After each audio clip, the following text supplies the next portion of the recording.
নমস্কার, এসপিএন চ্যানেলে আপনাদের স্বাগত। রবিবারের বিকেলে ক্যালকাটা স্পোর্টস জার্নালিস্ট ক্লাবে বসেছিল প্রাক্তন ফুটবলারদের চাঁদের হাট। প্রকাশিত হলো অর্ঘ্য বন্দ্যোপাধ্যায়ের লেখা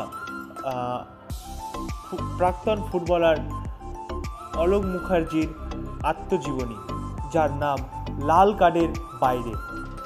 আপনাদেরও মনে হচ্ছে হঠাৎ নাম লাল কার্ডের বাইরে হতে গেল কেন?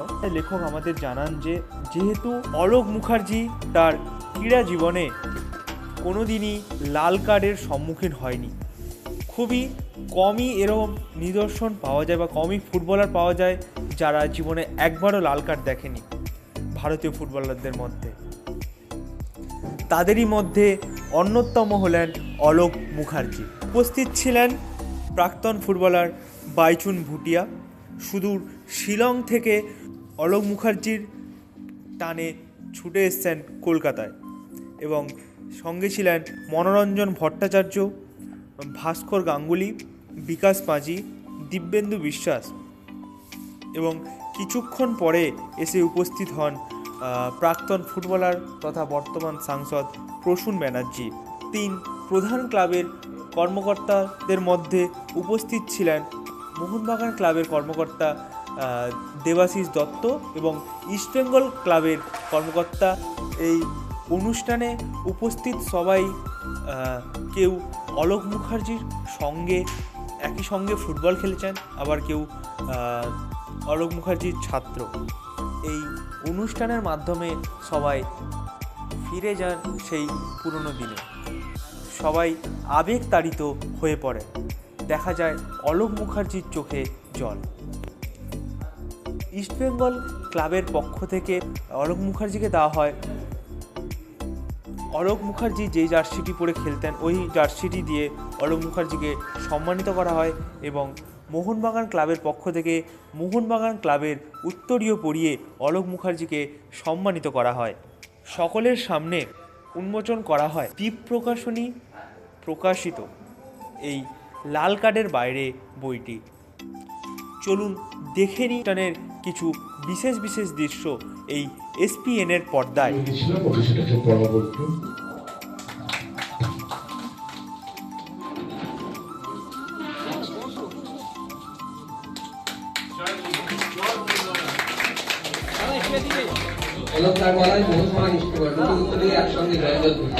সবাইকে নমস্কার। মঞ্চে উপস্থিত সবাই আছেন, মোনাদা, ভাস্করদা, নিতুদা, বিকাশ, দিব্যেন্দু, বাইচুন এবং দেবাশিস দত্ত, আমার অত্যন্ত প্রিয় মানুষ। সরোজদা আছেন সামনে, উনি অত্যন্ত প্রিয়, এবং যাকে নিয়ে আজকে সে অলোক মুখার্জি। অলোকদার কত বড় খেলোয়াড় ছিল সবাই বলেছিল এতক্ষণ ধরে, এবং পিকে ব্যানার্জি, যেটা সবাই বলেছেন যে পিকে ব্যানার্জি যাকে তার টিমে রেখেছে, তার থেকে বড় সার্টিফিকেট আর কোনো প্লেয়ারের সম্বন্ধে হতে পারে না। কিন্তু অলোক মুখার্জির ব্যাপারে আমার একটা ছোট্ট জীবনে অবদান আছে, যে আমি ওনাকে তুলে নিয়ে এসেছিলাম হাওড়া স্টেশন থেকে আমার বাড়িতে নিয়ে এসে কোচিং এর সিগনেচার আমার বাড়িতে বসে করিয়েছিলাম 2003 সালে, এবং 2003 সালে আমরা আইএফএ শিল্ড জিতি ইস্টবেঙ্গলকে হারিয়ে। অলোক বলেছে মন মানে যা বলছি, আমি অলোকের সুরটায় সুর মিলিয়েছিলাম। আমার আজকে খুব ভালো লাগছে, ঠিক সালটা মনে নেই, হয়তো 82 সাল হবে। অলোককে বাড়ির থেকে ভোরবেলায় ভাস্করের আমি বাড়ির থেকে ঘুরতে গেছি। যখন ওর বাড়িতে প্রবেশ করি, ভাস্কর বললো আমি যাবো না, বললাম তুই যা। আমি গিয়ে যখন প্রবেশ করি তখন নিচে দেখলাম মানুষ, মহিলা পুরুষ সব একত্রিত হয়ে আছে। তার একটু ভিতরে যে রান্না হচ্ছে, আর যখনই যে বললাম যে আমি ফুটবল ক্লাব থেকে এসেছি, যার হাতে হাতা ছিল, যার হাতে খুন্তি ছিল, যার হাতে বালতি ছিল, কিন্তু দৌড়ে এসছে আমার কাছে। বললো কোথায় খেলতে যাবে? বললাম ইস্টবেঙ্গল। বললো না, যাবে না, আমাদের পরিবারের মন মান, আমার মন মানে খেলবে। তো যাই হোক, আমার একটু জেদ বাড়লো, ও যাবে না মানে ওকে নিয়ে যেতে হবে। ওই সকালবেলায় ঢুকেছিলাম, সন্ধ্যেবেলা ওকে বাড়ির থেকে বের করেছিলাম। ওই সন্ধ্যেবেলা বের করার পর 3 মাস আমাদের কাছে ছিল। সেই দিন থেকে ওর জীবন যেভাবে ইস্ট বেঙ্গলকে কেন্দ্র করে ওর কেরিয়ার শুরু হয়েছিল, ও কিন্তু এখনো সেইটাকেই মেনটেন করেছি। তারে খেলুন, মানে খেলুন, মহাদানে খেলুন, ভারতীয় দলে খেলুন, বেঙ্গলে খেলুন, অফিস খেলুন, সিমিলার সিরিয়াসনেস ও মেনটেন।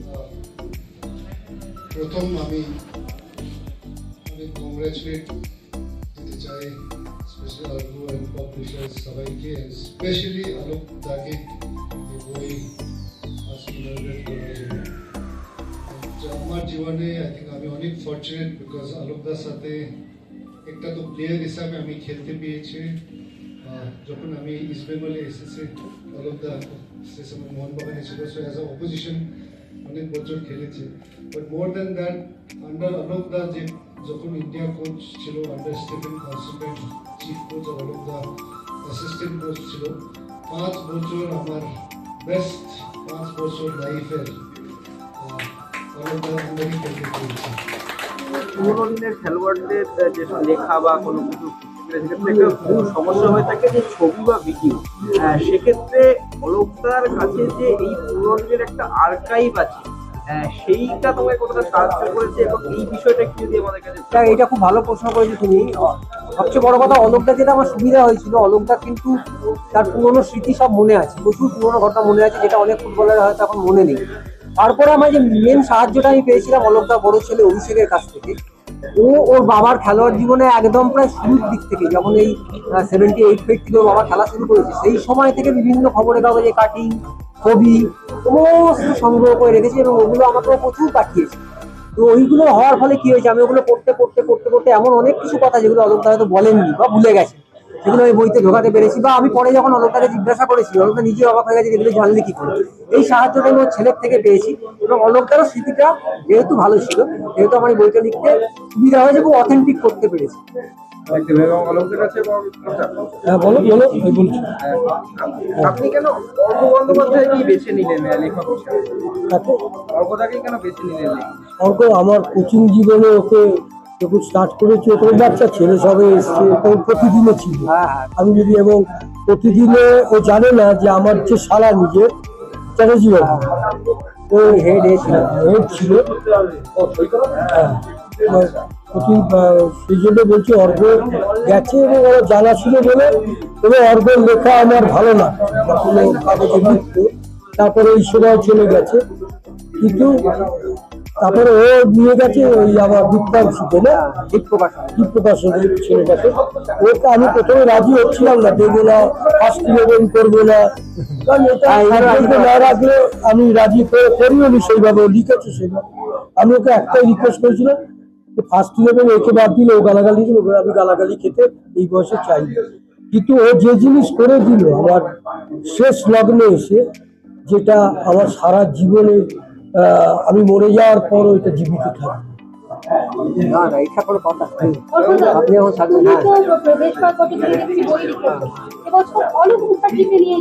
যেটা এই কারণেই বললাম যে আমি যখন সাংবাদিকতা করি তখন অলোকদার খেলা আমি বহু দেখেছি, মাঠে বসে খেলা দেখেছি। অলোকদা যখন FCI খেলছে অফিসে, তখন আমি খেলা দেখেছি। আমার মনে হয়েছিল অলোকদার সঙ্গে মিশে অলোকদার কোচিং জীবনে যে ময়দানে সত্যি নিপাট ভদ্রলোক এবং এত বড় প্লেয়ার, যার কোনো এত বড় প্লেয়ার হয়েও যিনি নিজেকে আড়ালে রেখেছেন, তাকে সামনে আনাটা আমার মনে হয় উচিত। সেই প্রেরণা থেকেই, এবং পিকে ব্যানার্জি লেখাটা আমাকে মন করেছিল 100 বছরের সেরা টিমে অলোক মুখার্জি থাকবে, সেই জায়গা থেকেই প্রশান্ত বন্দ্যোপাধ্যায়, গৌতম সরকার সবাই রেখেছেন অলোক মুখার্জিকে, ভৌমিক, সুভাষ ভৌমিক প্রত্যেকে রেখেছেন। এবং ভাস্কর মনাদা, পিকে ব্যানার্জির ওই কথাটা আমাকে মনে হচ্ছিল যে অলোক মুখার্জিকে সত্যি এবার বই পড়া দরকার, তার জীবনটা যাতে ভবিষ্যৎ প্রজন্মের ফুটবলারদের কাছে আদর্শ হতে পারে, এটা থেকেই ভাবনা। লাল কার্ডের বাইরে তো আমি বললাম যে অলোকদা হচ্ছে সেই ডিফেন্ডার, ভারতীয় ফুটবলে এত ম্যাচ খেলেছেন অলোকদা, মোহনবাগান ইস্ট বেঙ্গলে এত ম্যাচ খেলেছেন, কিন্তু আজ অব্দি কোনো লাল কার্ড দেখেনি। আমার ধারণা ভারতীয় ফুটবল কেন বিশ্ব ফুটবলেও হয়তো এমন নজির কম আছে। এবং শুধু মাঠের নয়, মাঠের বাইরেও অলোকদা নিপাট ভদ্রলোক, তার ব্যক্তিগত জীবনে কোনো লাল কার্ড নেই, সেই জন্য লাল কার্ডের বাইরে নামটাকে বেছে নেওয়া হয়েছে। মানুষ ডিসিপ্লিন ফুটবলার হতে গেলে কিভাবে অলোক মুখার্জি হতে গেলে সবাই অলোক মুখার্জি হতে পারবে না, কিন্তু তার ধারে কাছে যেতে হলে যে শৃঙ্খলা কতটা বড় জিনিস, তার জীবনের লড়াই কতটা বড় জিনিস, সেই জিনিসগুলো এই বইটা পড়লে অবশ্যই জানতে পারবে। সাধারণ মানুষও শিখবেন যে বড় ফুটবলার বা বড় মানুষ এটা বড় পর্যায়ে যেতে গেলে সবার আগে বড় মানুষ হতে হয়, সেটা আসন্ন বইমেলায় দ্বীপ প্রকাশনের স্থলে 534 নম্বর স্থলে, সেখানেও নানা রকম চমক থাকছে। অলোকদার সঙ্গে খেলা ফুটবলাররা যাবেন, এগুলো আপনাদের জানিয়ে দেবো। এবং প্রথম দিনই যা দেখছেন অলোকদা বইমেলাতে হচ্ছে, বইমেলাতে সুপারিশ হবে। তুমি নিজেকে সাংবাদিক, নিজেকে সংগঠক এবং নিজেকে লেখক হিসেবে কত পয়েন্ট?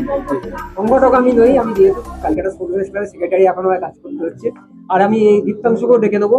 সাংবাদিক হিসাবে দেখো, সাংবাদিক হিসাবে তো কোনো জায়গা নেই, প্রত্যেকটা দিনই নতুন। আজকে শেষ হলো, কাল থেকে আবার নতুন করে ভাবনা শুরু করতে হবে। তবে আমার যেটা ভালো লাগছে, কিছু মানুষের জন্য, অলোকদার মতো মানুষের জন্য আমি কিছু করে যেতে পারলাম, এইটা আমার জীবনের একটা স্মরণীয় হয়ে থাকবে। সবচেয়ে বড় কথা, এই যে দাঁড়িয়ে আছে দীপ্তাংশু, দ্বীপ প্রকাশনের কর্ণধার। আজকাল লোকে বলে খেলার বই লোকে পড়ে না, খেলার বইয়ের বাজার নেই, এইটা কিন্তু দীপ্তাংশু ভুল প্রমাণ করে দিয়েছে। একা খেলার বইয়ের বাজারকে বাঁচিয়ে রেখেছে। বাজার নেই যে নেই যেটা বলা হয়, তাদের এনে এখানে দেখিয়ে দিন বাজার আছে। যে লোকে এখন বলে যে বই পড়ার প্রবণতা কম, সেখানে দীপ্তিপ্রকাশন একের পর এক খেলার বই প্রত্যেক বছর বইমেলা থেকে শুরু করে প্রকাশ হয়ে আসছে। সেক্ষেত্রে কি চাইবেন যে আগামী প্রজন্ম বা নতুন প্রজন্ম, আমাদের মতন প্রজন্ম যাতে বই পড়ার দিকে আরো আগ্রহী হয়?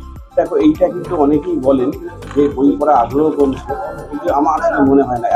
আমি আমার বিক্রি নিরিখে বুঝতে পারছি খেলার বইয়ের আগ্রহ তো অনেকদিন আগে থেকেই ছিল, কিন্তু সাহিত্যের অন্যান্য বইও পাঠক কিন্তু প্রচুর বেড়েছে, এবং সেটা বেড়েছে ইউটিউব, সোশ্যাল মিডিয়া। আমরা অনেক কম সময় অনেক বেশি লোকের কাছে এখন পৌঁছে যেতে পারছি, যেটা আগে উপায় ছিল না, শুধুমাত্র আমাদের দৈনিক নির্ভর করতে হবে।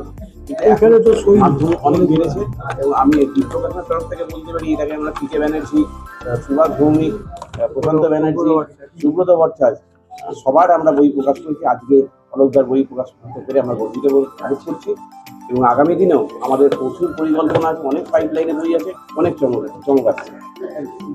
থ্যাংক ইউ সবাইকে।